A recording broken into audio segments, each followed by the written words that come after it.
says he brings down Nazalahu he brings down the revelation to your heart, all of them. It was revealed on his heart, and who brought it when we go to Laylatul Qadr?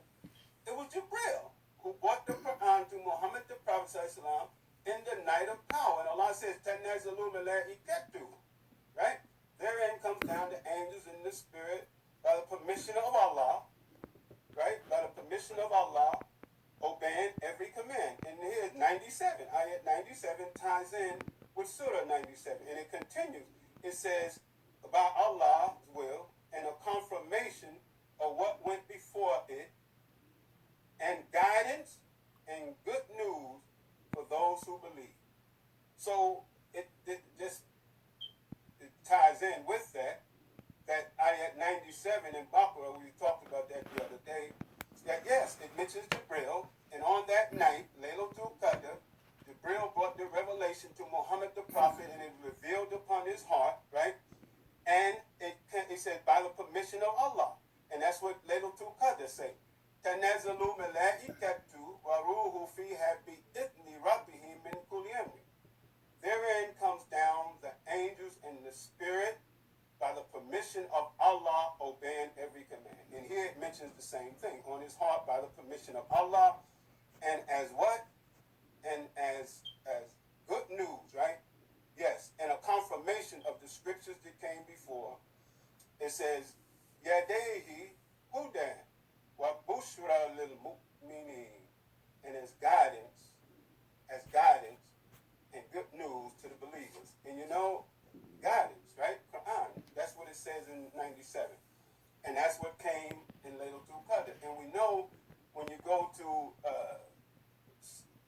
stay here in Baqarah, when Allah mentions the month of Ramadan is the month in which Quran was revealed. And it says as guidance for mankind and as clear guidance for mankind and well Quran and the criteria. And not only that, in Baqarah, the second ayat, it says what? This is the book wherein there's no doubt it is guidance for those who have the taqwa. So now this night, getting back to that, where everything focused on that cave, penetrated that cave, and it pierced the heart and mind of Muhammad the Prophet ﷺ. And there it brought the completion of the metamorphosis, the development over time, and now he comes out like that beautiful butterfly. This is what metamorphosis goes to state, as that beautiful butterfly. Now he went in the cave as Muhammad ﷺ, right? The truthful, honest one, right? Now he comes out as what? Rasulullah, one wing, right? Like that beautiful butterfly, right? Flying all over the place in beauty, right?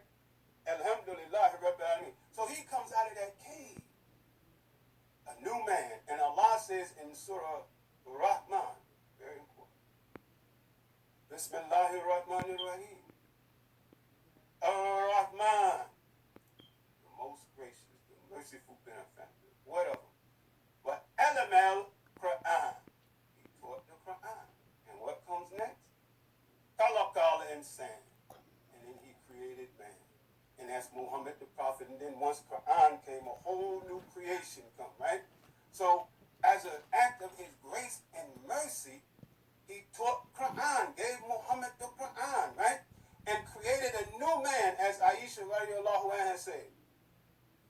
Muhammad was the living Quran. So here we see a parallel with the natural birth of the human being, which is a good thing. As Allah says, he formed you in the butun of your mothers, in the womb, in the belly of your mother, and made your form most beautiful. He says, Laqad khalaqnal insana fi ahsani taqweem, right? And I made honorable all the sons of Adam. And it ties in with the beautiful, good nature of the human being. And told Muhammad the Prophet, say, and abashirum mithlukum, I'm mortal just like you. So there's a similarity. There's more than a similarity. There's a connection Because Allah said in the Quran, this is Din al-Fitra, in Ayah in Surah 30:30. He says, Fitra nasa alayha, that this Deen, the Qiyam, upright Deen, and it's patterned after the same pattern of the human being. Right? So, that's the importance of Ramadan and Laylatul Qadr, how powerful. And we think of it as one night, and we do the Ittikaf and all that's important, but it's big, it's bigger than that. It's huge.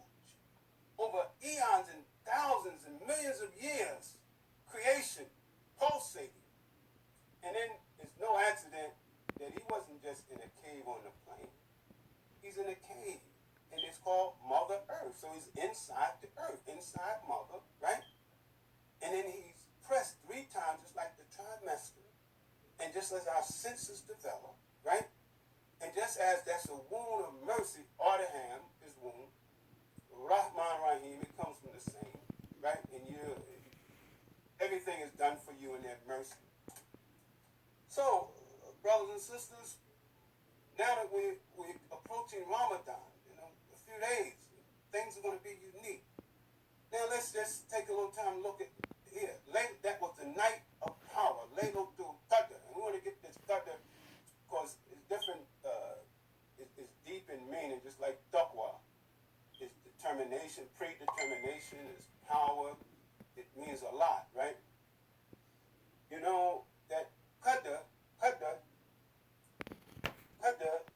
is, yes, Laylatul